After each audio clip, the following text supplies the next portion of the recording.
রাতুল ভাই কি রে এই আজও আছে নাকি দুপুর বেলা? আছেন নাকি বাড়ি? হ্যাঁ আছে তো, আয়। আসসালামু আলাইকুম। ওয়ালাইকুম আসসালাম। বস বস বস। ওরে বাবা রে, আজকে খুব মুরগি পাক করছে রে। খাওয়া দাওয়াটা কালকে সেদিন হয় নাই, আজকে ভালোই হইবে। হোক, বস। বসি বসি। এই তুমি কি মুরাদ ফোন টোন দিছিলে নাকি? না। ওই যে তো আজকে যে মুরগিটা নিয়ে আসছি, একটা ছোট একটা মুরগি নিয়ে আসছি, ওই সেন্ট পাইলো কেমনে? তুমি যে রাঁধছো সেন্ট পাইলো কেমনে? কি জানি সেন্ট আছে। আমরা দুইটা তিনটা লোক, আমরা আসাম এটা আজকে দুপুর বেলা চাইলাম একটু খাবো, ফাটাস করে চলে আসছে, এত গোটাল মুরগি ছাড়া হয় না। আচ্ছা এখন হোক। আসতে হোক মানে আমরা কি দিয়ে খাবো? হয়তো গোটাল মুরগি দিয়ে খাইবে, এত সুসা ওটা।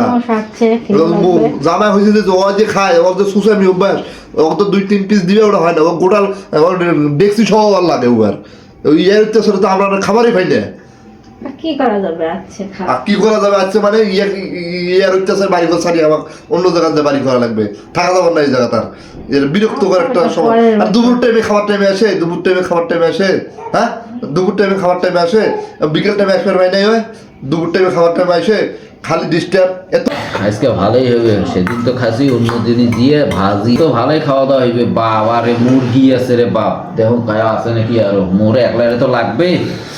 হোক, আজকে এই মুরগি দিয়ে খায় দেয়নি। দেখছো দেখছো কেমন করতেছে? থাক থাক মানে সব তরকারি খাবে, সব কি দিয়ে ভাত খাবো আমরা কি দিয়ে খাবো? ও সব খায় ফেলাবে, ন্যানো দুটো সব খাবে, মনটা চাইতে সুখ একেবারে। থাক